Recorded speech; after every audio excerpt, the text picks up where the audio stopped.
Në skenën e teatrit kombëtar të operës dhe baletit do të ringjitet opereta Karnavalet, duke ardhur në kujtesën e publikut si një vepër që ndërthur baletin, teatrin dhe muzikën. Më poshtë se thamaida e tirkës, që i bleu të bijës piano, olin bijës dje. Konceptimi regjisorial të kthem pas në vitet 30 në një rrugëtim në rrugicat e vjetra me kaldrëm të qytetit të Korçës, ku gërshetohet linja e dashurisë, humori i personazheve si dhe jetesa e atyre viteve.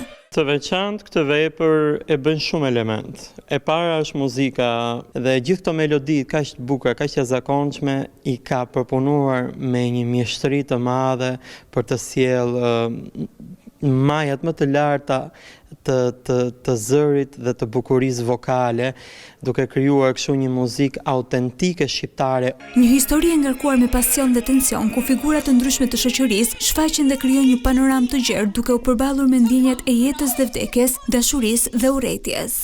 Krahas sarkazmës apo mesazheve të forta në asaj kohe, që ne hasim sot dhe në realitet, është e bukur sepse flitet edhe për dashuri.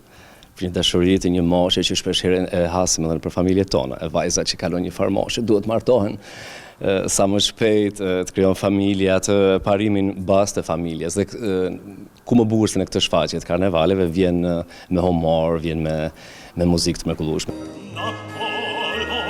Muzika e krijuar për këtë shfaqje nga kompozitori Avni Mula është gjithashtu një element kyç që thekson ndjeshmërinë e çdo situate dhe momenti.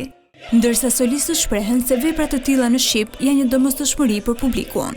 Është krejtësisht e domosdoshme se të flasësh skena, që është sot për sot është skena më e rëndësishme e vendit tonë, të flasësh shqip ku ka më bukur. Dhe në fakt ne krenohemi sepse kemi muzikë të mrekullueshme, na kanë lënë një pasuri shumë të madhe. Me maska në duar dhe me veshje karakteristike të karnavaleve, Teatri Operës dhe Baletit ju fton të bëni pjesë të shfaqjes më datat 24, 25 dhe 26 mars.